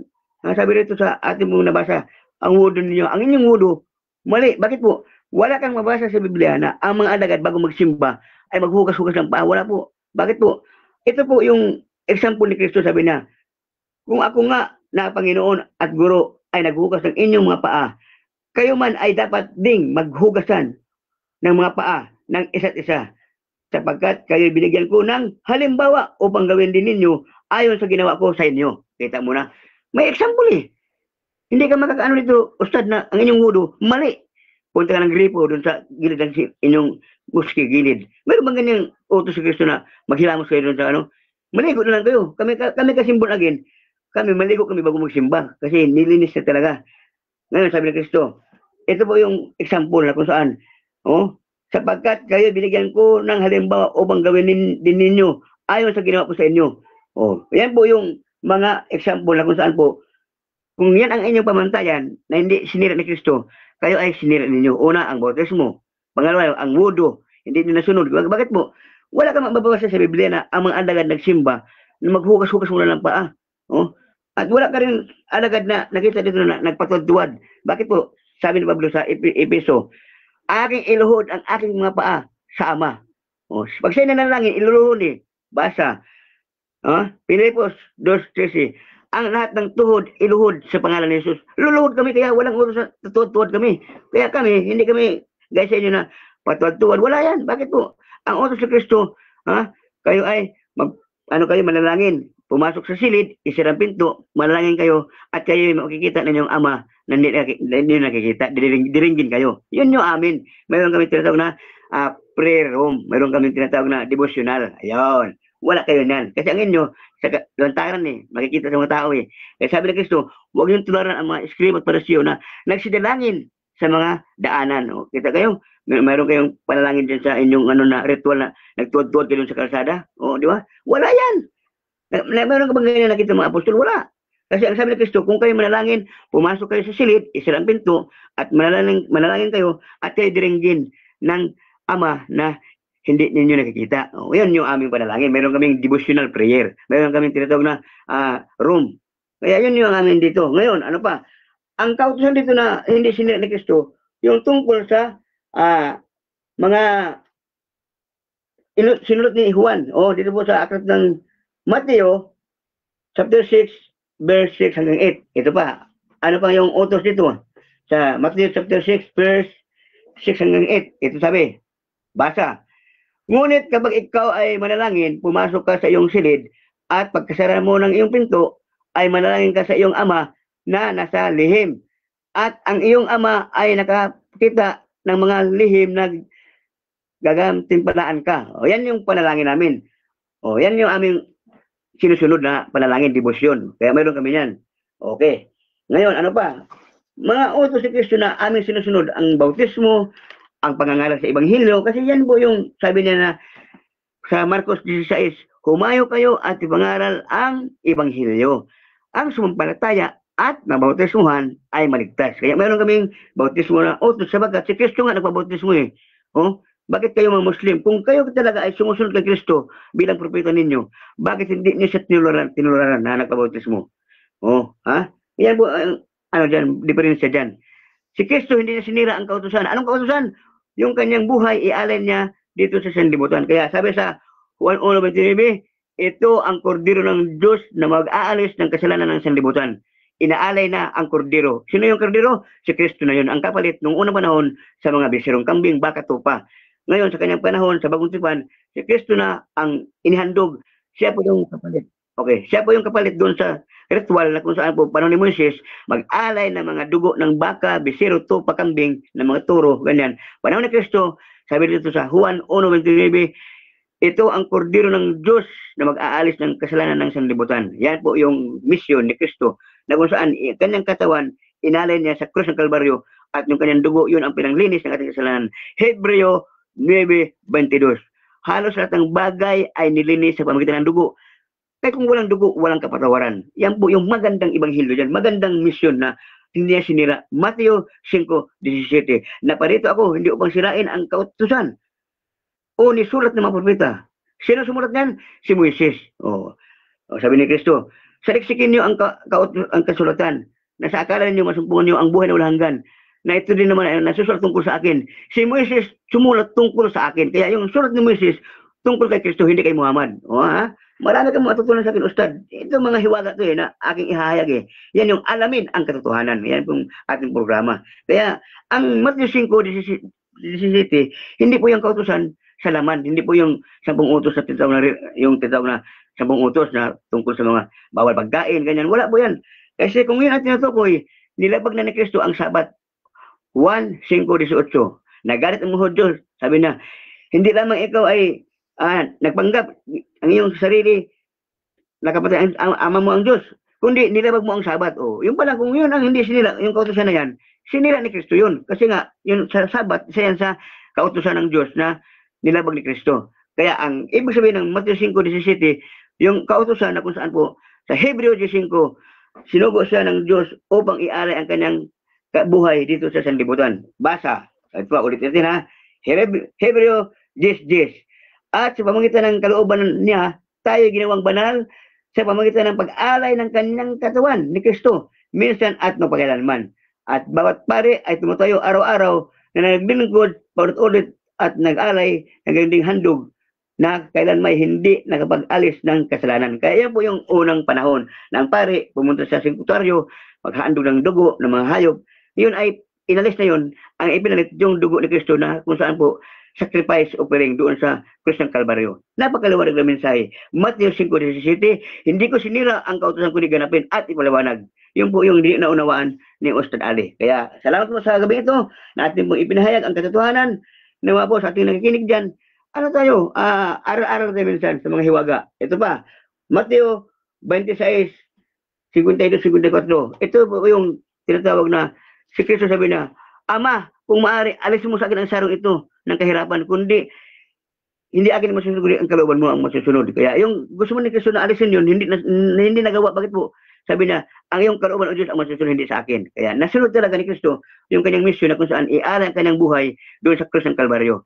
Napakaganda po. Magandang gabi po sa inyong lahat. Nawa po, ito pong magandang oras at akin pong pinapahig sa inyo ang hiwaga tungkol po sa nakasulat sa Mateo 5:17-18.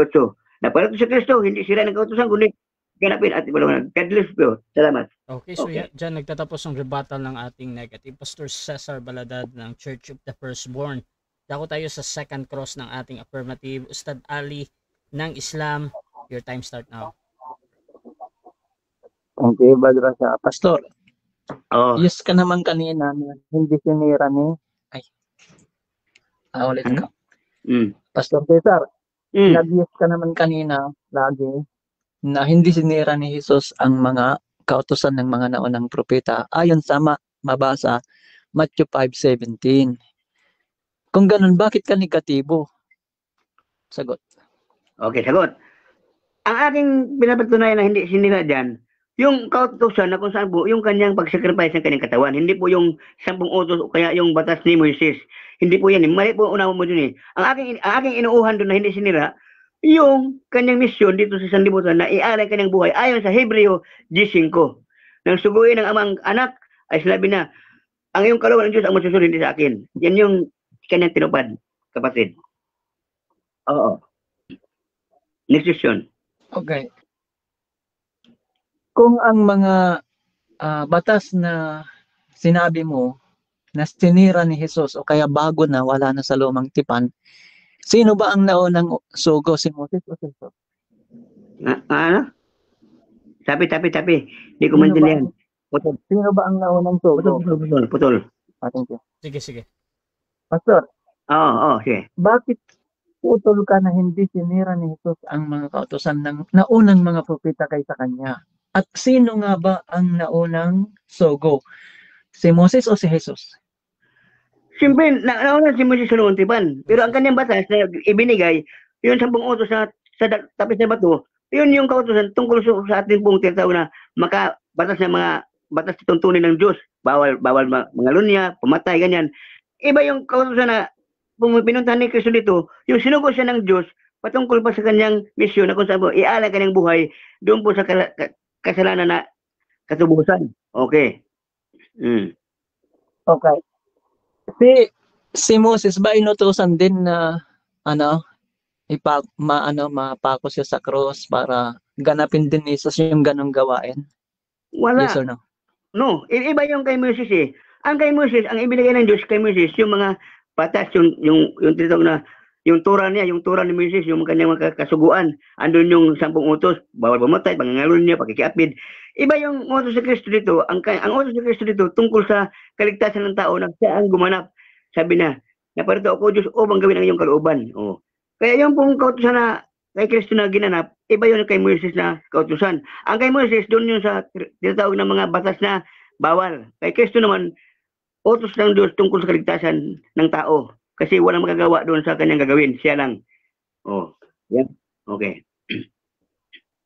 Kung nasusulat biblical pastor sa Exodo 40:31-32 na nagwudo si Moses at nauna nga si Moses kay Jesus na hindi sinira ni Jesus, bakit ka na nagpanibago o bakit ka mayroong itinuturong bago na nagbautismo samantalang hindi naman ginawa ni Moses? So nagkaroon kayo ng bagong turo. Yes, ano? Hindi bagong turo yun, kundi yun po yung tinatawag na pagsunod sa utos ng Diyos na kung saan po, bago si Kristo dito sa nangaral, siya muna ang binautismuhan ni Juan kasi nga, utos ng Diyos Ama na masusunod. Sabi ni Juan, ako dapat bautismuhan mo. Sabi ni Kristo, wag, hayaan mo mangyari ito upang masunod natin ang kalooban ng Ama na sugo sa akin. Siya muna, si Kristo muna sample eh. Kaya kami sumusunod kasi mayroong example, si Kristo nagpabautismo. Oh, si Muhammad lang wala kasi ayaw niya sumunod. Kayo ang sumira. Oh. Oo. Yan. Anong kwenta, Pastor, na hindi tinira ni Jesus ang mga naunang kautusan sa mga naunang propeta kung bago naman ang kanyang utos na sinasabi mo ayon sa tinuturo mo? Tanong, sagot. Hindi naman inutos yung panahon ni Moises yung bautismo eh. Kusa sila na bautismuhan, yun sila ay tumawid doon sa ilog Jordan. Tumawid sila doon sa dagat na pula. Kusa yun eh kasi nga lahat daw na bautismuhan sa Alapaap. Oh, iba yun eh kasi ang kanilang bautismo noong araw, yung pagtawid nila sa dagat, yun ang bautismo ni Moises. Hindi utos dito na individual. Kay Kristo iba. Ang bautismo kasi na dito ayon sa kanyang pagkamatay muli pagkabuhay. Doon namin binasi ang kanyang utos na bautismo. Bautismo sa ngalan ng Ama, ng Anak at ng Santong Espiritu. Utos na ni Kristo.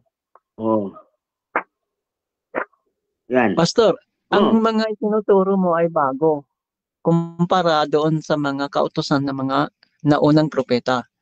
So papaanong magiging accurate yung usapan natin na hindi sinira ni Jesus ang mga utos ng Diyos sa mga naunang propeta kung bago naman ang mga pinagsasabi mo? Yes, kasi mayroong bagong tipan eh. Sabi nga dito eh, sabi ni Kristo, ako ang tagapamagitan sa bagong tipan. Kaya may bagong tipan kasi si Kristo na ang author.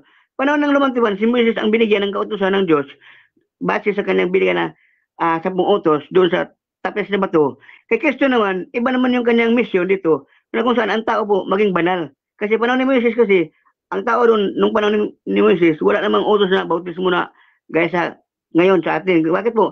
Bagong tipan. Si Kristo ang tagapamagitan sa bagong tipan. Kaya may bagong tipan kami. Ang utos sa Kristo, sabi ng Ama, ito ang minamahal kong anak na lubos kong kinulugdan, pakinggan niyo siya. Kaya ang sinusunod ngayon, hindi si Moises kundi si Jesus. Kasi ang sabi ng Ama, pakinggan niyo siya. O ano sabi ni Kristo? Kumayo kayo, ang mabuting balita. Okay. Sa tipo ng topic natin, Pastor, ayon sa 5:17 ng Matthew, na hindi sisirain ni Jesus ang mga kautusan ng mga naunang propeta o batas nila kasi magkaiba tayo ng tinatalakay. Bakit? Kasi mga bagong batas ang tinatalakay mo. Samantalang yung pinag-uusapan sa topic na hindi sinira. Ibig sabihin yung nakaraan na. Kaya mali yung mga sinasabi mo at tama lamang yung punto ko. Yes or no? No, mali mo. Bakit pa mo? Dito sa Matthew 5:17, walang batas na kasulat kundi kautusan eh. Huwag ninyong akalain, isipin pumarito ako upang sirain ang kautusan o ng mga propeta.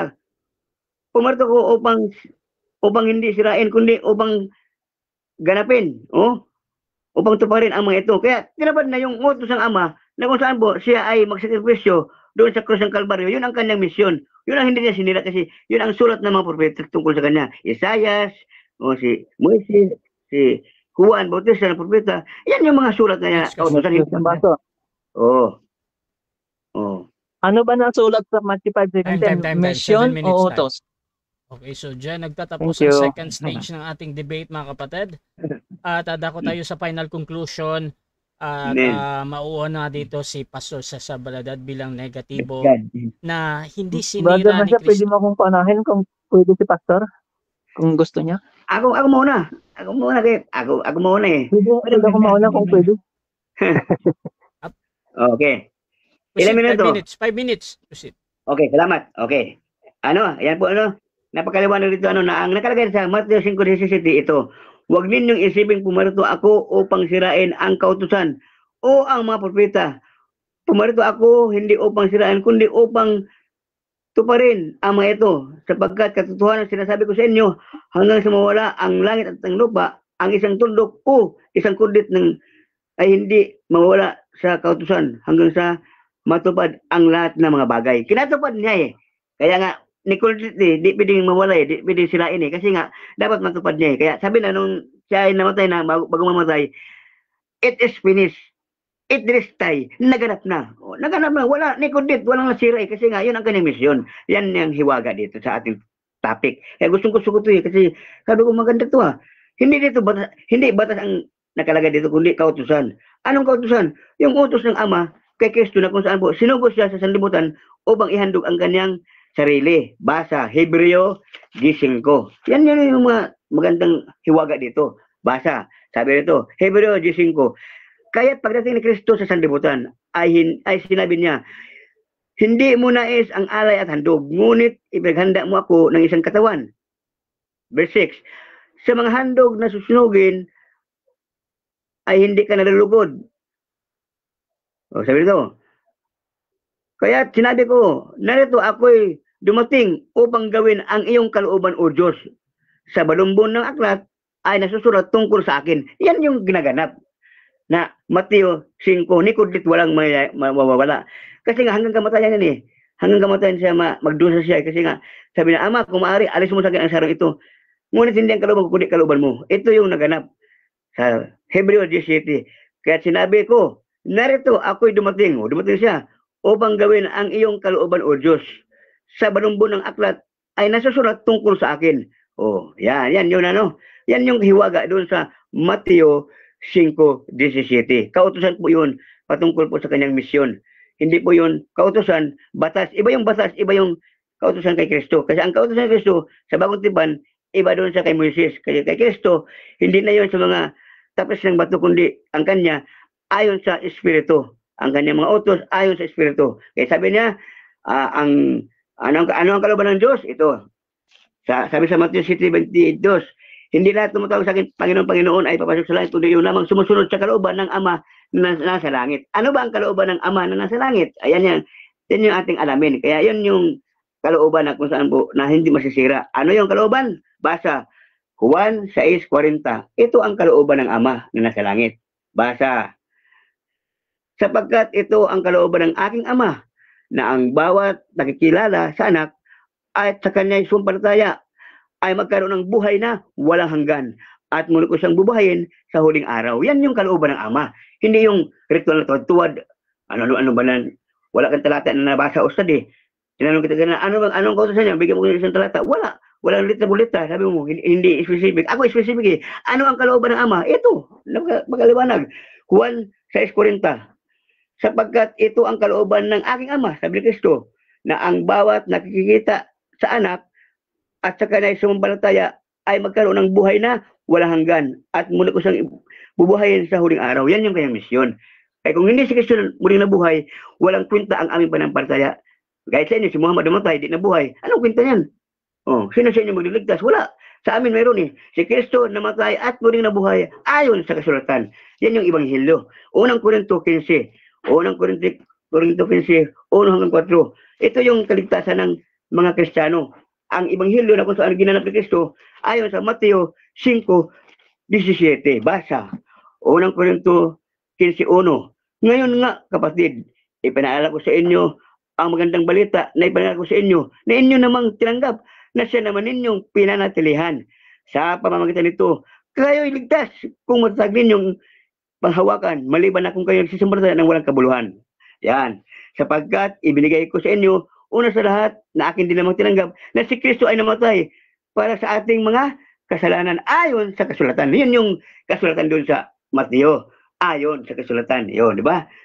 At siya'y inilibing at muling binuhay ng ikatlong araw ayon sa kasulatan. Di maliwanag ayon, ang iyo stad, walang ayon Wala kang patibay kung anong sinira diyan. Ang hindi sinira ni Kristo, yung kanyang misyon. Ang sabi niya sa Mateo, naganap na, it is finished. It is tayo. Di ba? Naganap na Kaya yun ang misyon. Yun yung hiwaga. Time. Salamat po kapatid na Rasha. God bless you po. Thank you. At dito din tayo sa final conclusion ng ating affirmative sa kanyang pinatutunayan na hindi sinira ni Kristo ang kautusan ayon sa nakasulat sa Mateo 5:17 hanggang 18. Ustad Alice ng Islam, your time start. Thank you, Brother Rasha. Thank you, Pastor. Pansinin niyo mga kapatid, yung matalinong pag-iisip. Kung hindi sinira ni Jesus ang mga kautusan, bakit bago ang mga sinasabi ni Pastor? Anong kwenta? Wala talaga tayong pagkakaisa Dalawa na papatunayan dito Napapansin natin na yung Biblia ang may problema minsan. Pansinin nyo. Kasi kung tignan natin, mayroon bang specific na utos doon sa Matthew 5:17? Wala. Sang-ayon naman si pastor. Pero magaling itong si pastor eh. Nagbigay siya ng specific. Okay. Tingnan natin yung mga sinabi ko na ginawa ni Moses o ni Abraham, ni Aaron, ni David, ni Joshua, particular fasting, magdasal, di ba? Hindi kakain ng baboy. Kung hindi sisirain ang salita ng Diyos at hindi nga sinira ng mga propeta ang salita ng Diyos dahil yes naman si pastor, bakit mga bago yung mga pinagsasabi ni pastor? Kita ninyo mga kapatid yung punto. Sa 89:34 ng Salmo na hindi nababaguhin ang tipan o salita ng Diyos. Ibig sabihin, yung mga utos ng Diyos sa mga naunang propeta, yun yung batas nila noon. Sabi ni pastor, yun daw utos at batas, magkaiba daw yun. Ano ka? Isa lang yun, pastor. Pag inutos na ng Diyos, batas na yun. Yun ang punto. Mag-aral ka, pastor, okay? Deuteronomy 6:4, Mark 12:29.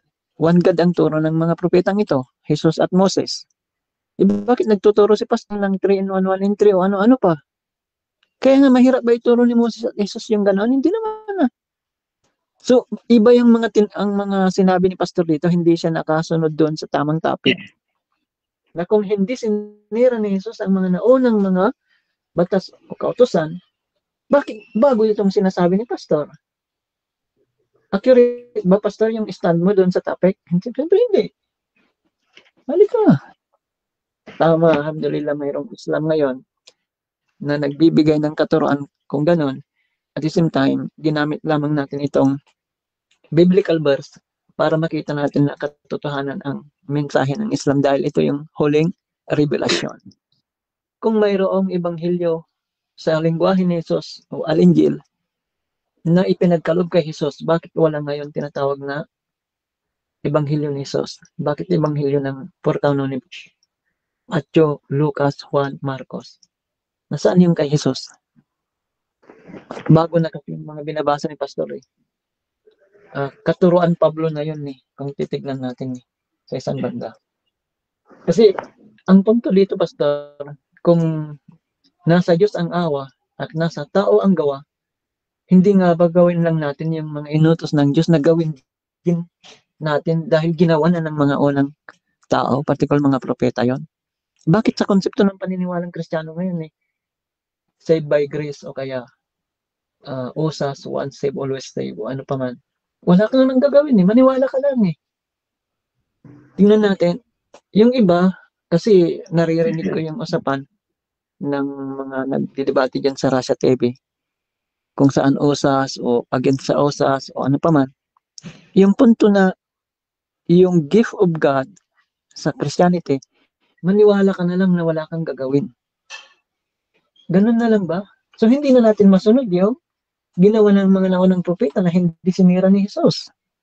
Kaya nga ang daming bakas. Magpatira pa sa dasal, magpasting sa 9 na buwan, huwag kakain ng baboy, magtalukbuhang kababaihan.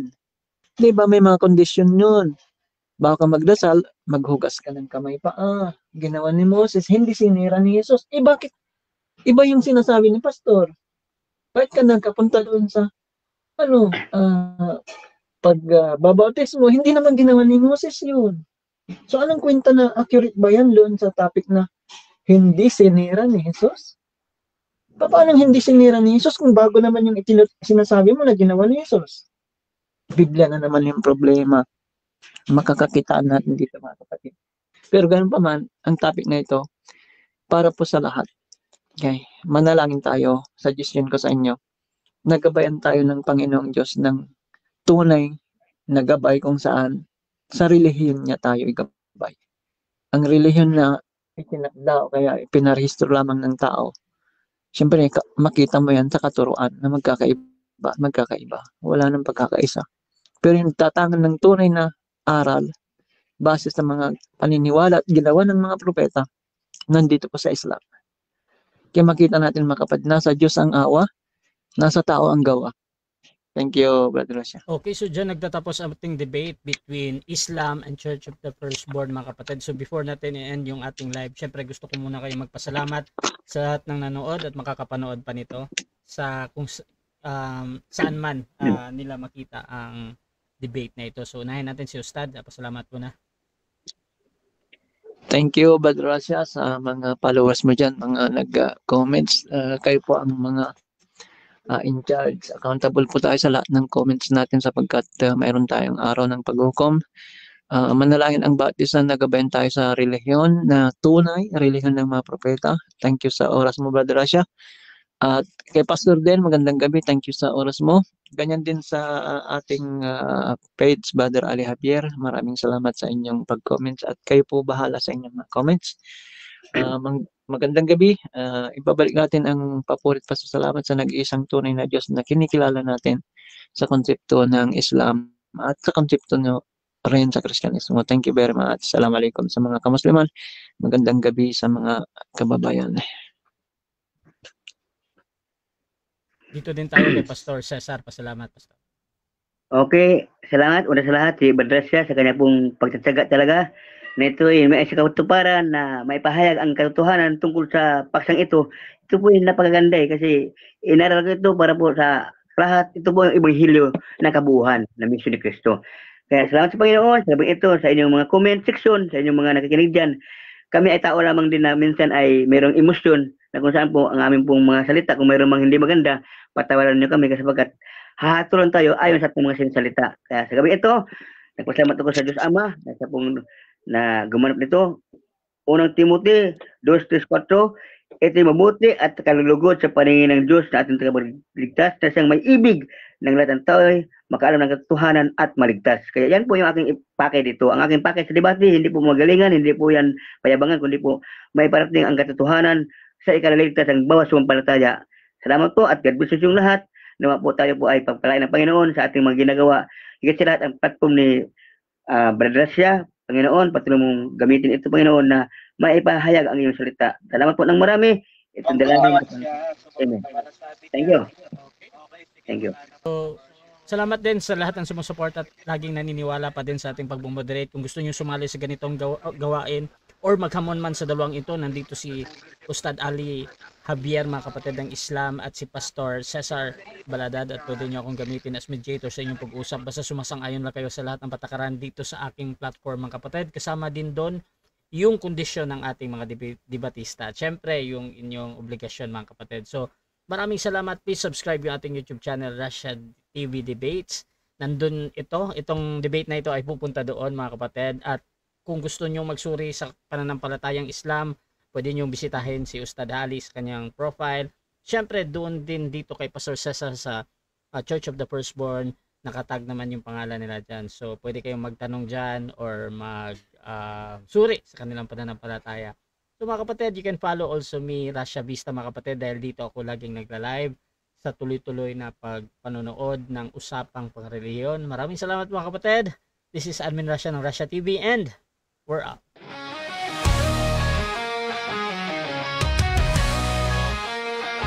Mabango tayong mga sundalo, sa ngalan ng Diyos lagi ang panalo, sa alat ng pananampalataya, sa liwanag